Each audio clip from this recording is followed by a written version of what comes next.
Bom dia!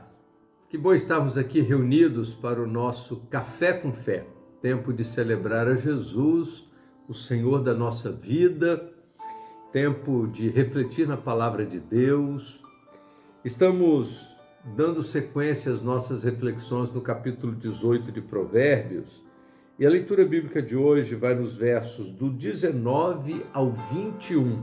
Diz assim a palavra de Deus: um irmão ajudado pelo irmão é como uma cidade fortificada, é forte como os ferrolhos de um castelo. O homem se fartará do fruto da sua boca, dos renovos dos seus lábios se fartará. A morte e a vida estão no poder da língua, e aquele que a ama comerá do seu fruto. Hoje nós temos aqui dois conceitos que eu entendo serem muito importantes. O primeiro deles diz sobre a importância que existe quando nós ajudamos uns aos outros. Estamos vivendo num tempo de muito egocentrismo, vivemos num momento de muito individualismo, onde cada um está preocupado apenas consigo mesmo, com as suas demandas, com os seus problemas, com as suas necessidades. Mas a palavra de Deus nos traz uma recomendação importante, quando o texto diz assim: um irmão ajudado pelo irmão é como uma cidade fortificada, é forte como os ferrolhos de um castelo. É possível que você já tenha tido a oportunidade de ser ajudado, ou quem sabe você já teve a oportunidade de ajudar. E é muito importante essa relação de dar e receber. Existem pessoas que só sabem receber, mas existem outras pessoas que só sabem dar. Eu lembro de uma vez que eu estava numa conferência e uma empresária que era da mesma turma que eu, na hora que nós fomos pagar o jantar, e eu precisava pagar o meu jantar e o jantar da minha esposa, aí ela estava na minha frente, pagando o jantar do marido dela, e ela disse para a menina do caixa assim: pode tirar do valor o jantar do pastor Dario e da esposa dele também. E quando eu ouvi aquilo, eu fiquei muito sem graça e mudei de cor, fiquei assim sem reação naquele momento.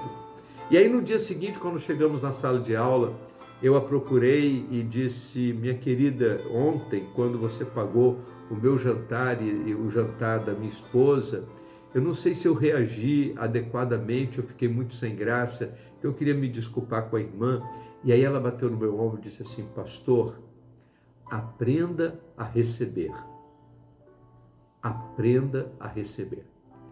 Eu lembro que durante aquela semana a gente teve muitas lições, muita orientação. Foi uma semana muito intensa de curso do Instituto Haggai, mas aquela experiência foi marcante na minha vida. Porque às vezes a gente está tão acostumado com a necessidade de dar, a gente está tão acostumado em conviver com as carências e as necessidades dos outros, que a gente acaba não sabendo receber. A gente não aprende a receber com gratidão e com coração leve. O receber provoca algum tipo de constrangimento. Mas a Bíblia nos vai ensinar que dar e receber fazem parte do desenvolvimento da vida cristã. Por isso, a Bíblia diz que um irmão ajudado pelo outro irmão é como uma cidade fortificada, é como ferrolhos de um castelo. Por isso, não perca a oportunidade de ajudar e não feche as portas para a oportunidade de ser ajudado.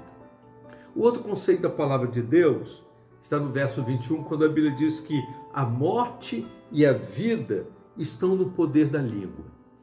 É muito importante a gente lembrar que as nossas palavras, elas podem provocar edificação, crescimento, amadurecimento. As nossas palavras podem abençoar as pessoas que nos ouvem, mas se nós não tivermos cuidado, as nossas palavras podem ferir, podem destruir, podem jogar as pessoas num buraco emocional. Se as nossas palavras não forem bem ditas, elas podem ser prejudiciais. É por isso que a palavra de Deus diz que a morte e a vida estão no poder da língua, porque com a mesma boca a gente tem o poder de abençoar ou amaldiçoar. Mas você se lembra que a Bíblia diz lá na carta de Tiago que uma fonte não pode jorrar água doce e água amargosa ao mesmo tempo? Ou a fonte é boa ou a fonte é ruim. Por isso, ou as nossas palavras são boas palavras, ou as nossas palavras são palavras ruins. Porque diz o texto da palavra de Deus que a morte e a vida estão no poder da língua. E que nós saibamos usar a nossa língua para abençoar, para cuidar, para que as pessoas sejam fortalecidas através daquilo que falamos. Vamos orar? Ó Deus bendito, nosso Pai, queremos te agradecer, ó Deus, pela bênção de estarmos aqui reunidos e recebemos da tua palavra orientações tão seguras para a nossa vida. Obrigado, Senhor Deus, pelo privilégio de dar e receber. E nós queremos te pedir, ó Deus, sejamos hábeis para fazer as duas coisas, que dar e receber façam parte da nossa vida, do nosso dia a dia, e que exista, ó Deus, no nosso coração alegria tanto numa atividade como na outra. Oramos, ó Deus, para que o Senhor cuide das nossas palavras, para que elas sejam instrumentos de edificação e graça. Nós oramos em nome de Jesus. Amém. Vamos tomar um café?